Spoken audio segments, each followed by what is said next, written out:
అశోక్ ఎవరైతే తెలంగాణ నిరుద్యోగ యువత తరఫున నిరాహార దీక్ష చేస్తున్నాడో ఇప్పుడు ఈరోజు 10వ రోజు వారి నిరాదీక్ష కొనసాగుతూ ఉంది. ఆమరణ నిరాదీక్ష ఉస్మానియా ఆసుపత్రిలో ఈరోజే నేను వెళ్ళి చూసి రావడం జరిగింది. పరిస్థితి ఇబ్బందికరంగానే ఉంది, ఆందోళనకరంగానే ఉంది. షుగర్ లెవెల్స్ బాగా తగ్గిపోతూ ఉన్నాయి. ప్రభుత్వానికి చీమ కుట్టినట్టు కూడా లేదు.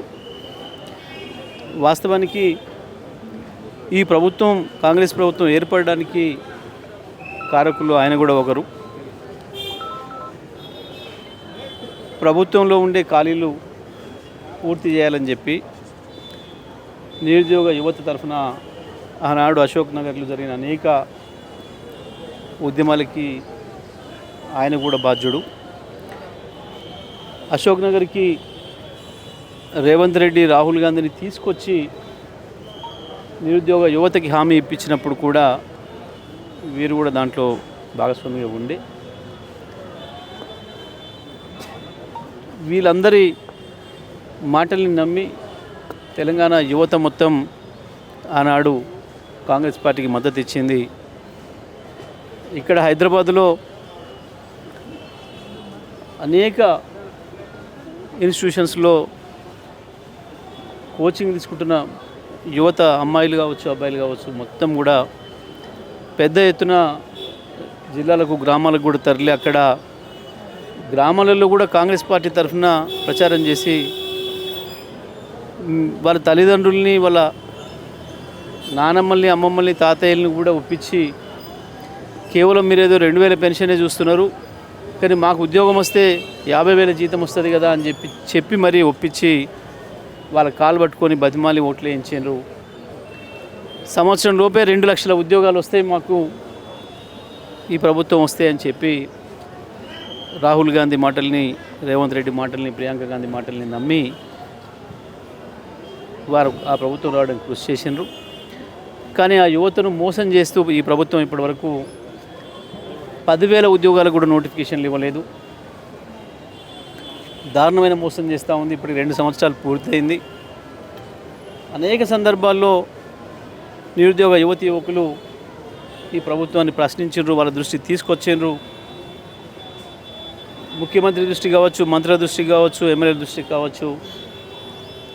ఆ నిరుద్యోగుల వెంట తిరిగి వాళ్ళ కొంతమంది ఉద్యోగాలు సంపాదించుకొని ఎమ్మెల్సీలు అయిన వాళ్ళ దృష్టికి కూడా తీసుకొచ్చిండ్రు. చాలా పద్ధతిగానే అడిగినారు. ఎక్కడేం హింసకు పోలే, లేకపోతే ఇంకొక పనులు చేయలే.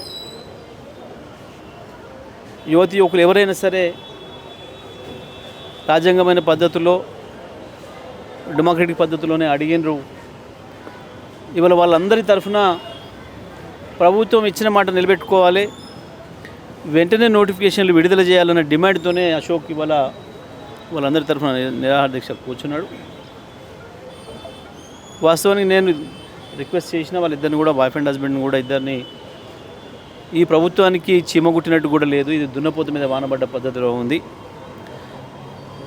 నిర్దాక్షిణ్యంగా చిన్నపిల్లలను కూడా ఇంట్లో నుంచి ఖాళీ చేయించకుండా ఇండ్లు కూడా కొడుతున్న ఈ దుర్మార్గమైన ప్రభుత్వం మీ దీక్షకు కదిలి వస్తుందన్న నమ్మకం కనిపించడం లేదు. వాళ్ళని గెలిపించిన రైతన్నలకు యూరియా ఇవ్వకుండా లైన్లలో నిలబెట్టి చావగొడుతున్న ఈ ప్రభుత్వం మీ కోరికలకు కదులుతుందన్న నమ్మకం కనబడతలేదు. ఇది ఒక తోలుమందం ప్రభుత్వం. దీనికి ఏమాత్రం సెన్సిటివిటీ లేదు. ఇది ఈ రకమైన పద్ధతుల్లో కదిలి రాదు. ఆలోచించమని చెప్పినాను, కానీ ఎందుకో తను అదే నిర్ణయం మీద ఉన్నాడు. నేను ప్రభుత్వాన్ని డిమాండ్ చేస్తూ ఉన్నా, ఇప్పటికైనా విద్యాశాఖకు మంత్రి లేడు.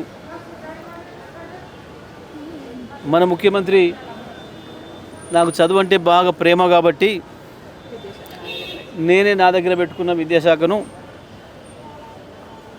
అందుకే రోజుకు ఒక విద్యార్థులైనా చంపేస్తున్నా అని సిగ్గు లేకుండా ప్రకటించుకుంటున్నాడు.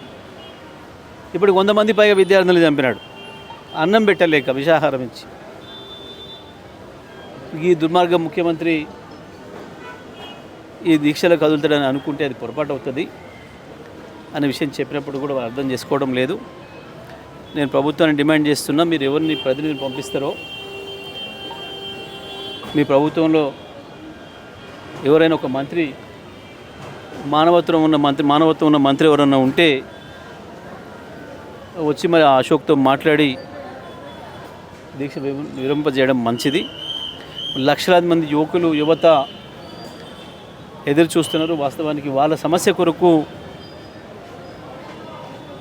ఒకరు దీక్ష చేయడం అనేది అది వాళ్ళందరి అభిప్రాయంగా తీసుకోవాలని కోరుతున్నారు. మరి ప్రభుత్వాన్ని డిమాండ్ చేస్తున్న వెంటనే ఆ అశోక్తో చర్చించి నోటిఫికేషన్లకు సమయాన్ని చెప్పి అశోక్ను దీక్ష విరమింపజేసే బాధ్యత ఈ ప్రభుత్వం పైనే ఉంది. తప్పకుండా వెంటనే ఆ చర్యలు తీసుకోవాలని చెప్పి నేను డిమాండ్ చేస్తా ఉన్నా.